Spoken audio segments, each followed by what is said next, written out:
కావాలి. మీరు body shaving చేసే ముందు ఫర్ ఎగ్జాంపుల్ రజనీకాంత్ గారు ఉన్నారు. రజనీకాంత్ గారు ఉన్నట్టు చెప్తాను, మీరు ఫీల్ అవ్వకండి. అంత స్టార్ని ఎలా అన్న పెట్టనుకోండి. రజనీకాంత్ గారు చూడడానికి నిజంగా హీరో కింద అనిపించరు. అలాగే హెయిర్ కూడా చాలా ఇదిగా ఉంటుంది. అంత మాత్రాన మనం ఏ చూస్తలేదా? ఎందుకు చూస్తాం? Cinema talent. ఈరోజు తను ఒక పెద్ద సూపర్ స్టార్, ఇండియాలోనే number 1 super star.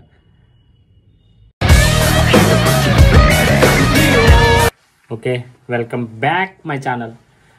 2 days back మీకు తెలిసే ఉంటుంది, మన ప్రదీప్ రంగనాథన్ ఒక మూవీ ప్రమోషన్ కోసం మన తెలుగులో ఒక ప్రెస్ మీట్ పెట్టాడు. ఆ ప్రెస్ మీట్ ఎంత దరిద్రంగా తయారైందంటే, ఒక్క సెకండ్ స్కిప్ చేయకుండా లాస్ట్ వరకు చూడండి. ఖచ్చితంగా మీకు ఒక మీడియా మీద ఒక అవగాహన వస్తుంది. Don't take in negative. మీరు హీరో మెటీరియల్లా ఉండరు, బట్ మీ సక్సెస్ చూసినా ఫ్యాన్ ఫాలోయింగ్ చూసినా కూడా ఒక 2 మూవీస్కి అట్లా ఫ్యాన్ ఫాలోయింగ్ అనేది చాలా రేర్ కేసెస్లో జరుగుతుంది. సో దాని వెనక్కి ఉన్నది హార్డ్ వర్క్, లక్. ఓకే, టాపిక్లోకి వెళ్తే కనుక, ప్రదీప్ చిన్న ప్రమోషన్ కోసం, అదే డ్యూడ్ అనే సినిమా ప్రమోషన్ కోసం మన తెలుగులోని ఒక హైదరాబాద్లోని ఒక ప్రెస్ అయితే పెట్టడం జరిగింది. ఆ ప్రెస్లోని ఇలా అడిగే క్వశ్చన్లు ఎంత దారుణంగా ఉన్నాయంటే, ప్రదీప్ నువ్వు అసలు ఏ రకంగా చూసినా హీరోగా ఉండవు, ఓన్లీ నువ్వు టాలెంట్ చూసి వచ్చావా లేదంటే లక్ పెట్టి నువ్వు సక్సెస్ అయ్యావా అని అడుగుతున్నారు. అది ఎంత దారుణమైన క్వశ్చన్ అంటే చాలా బాధ వేసింది నాకు. ఎందుకంటే ఒక యాక్టర్నే అంటే నేను చాలా హర్ట్ అవుతాను. ఎందుకంటే ఫర్ ఎగ్జాంపుల్ బాడీ షేమింగ్ ఎందుకు చేస్తున్నారు ఇలా అర్థం కావట్లేదు. ఒక సినిమాకి కావాల్సింది ఏంటంటే టాలెంట్. 99% ఒక సినిమాకి కావాల్సింది 99% టాలెంట్ కావాలి. ఆ 1% మాత్రమే లక్ కావాలి. మీరు బాడీ షేవింగ్ చేసే ముందు ఫర్ ఎగ్జాంపుల్ రజనీకాంత్ గారు ఉన్నారు. రజనీకాంత్ గారు ఉన్నట్టు చెప్తాను, మీరు ఫీల్ అవ్వకండి. అంత స్టార్ని ఎలా అన్న పెట్టనుకోండి. రజనీకాంత్ గారు చూడడానికి నిజంగా హీరో కింద అనిపించరు. అలాగే హెయిర్ కూడా చాలా ఇదిగా ఉంటుంది. అంత మాత్రాన మనం ఏ చూస్తలేదా? ఎందుకు చూస్తాం? Cinema talent. ఈరోజు తను ఒక పెద్ద సూపర్ స్టార్, ఇండియాలోనే నెంబర్ 1 సూపర్ స్టార్. అట్లాంటిది మీరు ఒక హీరోని పట్టుకొని మీరు అసలు చూడడానికి ఒక హీరోనే కాదు, ఇలా ప్రెస్ వాళ్ళకి ఎంత దరిద్రంగా తయారయ్యారంటే, మీరు ఆ హీరోనే కాదు, రీసెంట్గా జరిగిన మౌలి లిటిల్ హార్ట్స్లో కూడా నువ్వు కూడా చూడడానికి హీరోగా ఉండవు, లేదంటే ఇంకో సంథింగ్.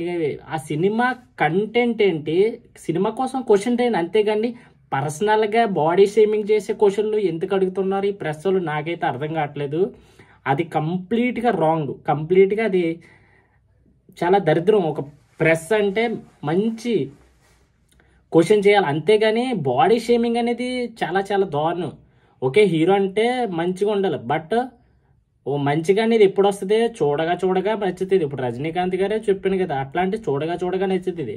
అట్లాగే ఒక యాక్టర్ అనేవాడు ఎలా యాక్టింగ్ చేశాడు, అసలు ఎలాగా క్రియేట్ చేశాడు, ఎలా మ్యూజిక్ బాగుంది, ఇది అదే అడగాలి. కానీ అసలు ఈ కంటెంట్ తీసుకోవడానికి మీరు రీజన్ ఏంటి అయ్యి అడగాలి. కానీ బాడీ షేమింగ్ చేయడం మాత్రం ఎట్టి పరిస్థితుల్లో అది చాలా తప్పండి.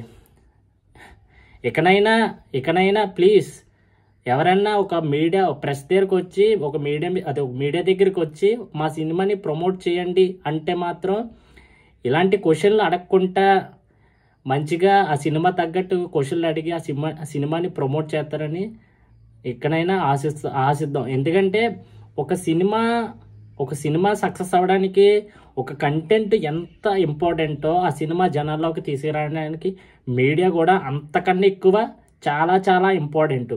అలాంటి మీడియా ఇలాంటి క్వశ్చన్లు ఎత్తే జనాలకు కూడా మీడియా మీద చాలా చిరాకు పుడుతుంది.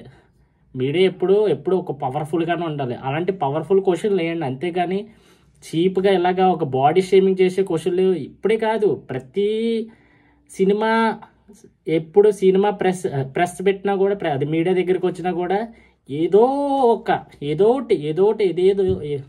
ఏదో ఒకటి దారుణమైన క్వశ్చన్లు అడుగుతారు. కావాలని మీరు ఫేమస్ అవ్వడానికి అడుగుతారో, లేదంటే వాళ్ళు అడగమని అడుగుతారో, లేదంటే ప్రమోషన్ అలా చేయమని అడుగుతారో నాకు తెలీదు. బట్ నేను చూసినట్టు చెప్తున్నాను. కావాలని చేస్తారో తెలియదు కానీ ఇట్లాంటివి కొంచెం తగ్గిస్తే చాలా బాగుంటుందని నేను అనుకుంటున్నాను.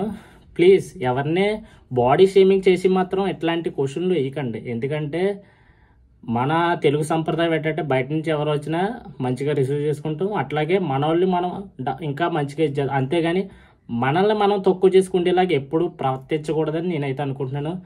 అంతకు మించి అయితే ఏం లేదు. ప్లీజ్ ఇక్కడ వరకు నా వీడియో చూసారంటే ఖచ్చితంగా నా వీడియో నచ్చే ఉంటుంది అనుకుంటాను. ఒకవేళ నచ్చని ఎడల ఒక కొత్త క్రియేటర్కే మీరు సపోర్ట్ చేస్తున్నారు అనుకొని ఒక లైక్, ఒక సబ్స్క్రైబ్ చేయండి. ఖచ్చితంగా ప్రతిరోజు ఒక వీడియో అప్లోడ్ చేయడానికి ట్రై చేస్తాను. అలాగే ఎప్పుడు సినిమాల మీద మంచి రివ్యూ ఇవ్వడానికి ట్రై చేస్తాను. అట్లాగే బాలయ్య సినిమాలకు కూడా అంటే బాలయ్య సినిమాలు బాగుందని చెప్పడానికి నేను ట్రై చేయను. అట్లాగే బాలయ్య సినిమాలకు కూడా బాగాలేదని చెప్తాను, అంతేగాని మంచి ఉందని నీకు అసలు చెప్పను. అంటే సినిమాని జెన్యూన్గా చెప్పడానికి ట్రై చేస్తాను. ప్లీజ్ నెక్స్ట్ వీడియోలో మళ్ళీ కలుద్దాం. అంతవరకు జై హింద్. Thank you.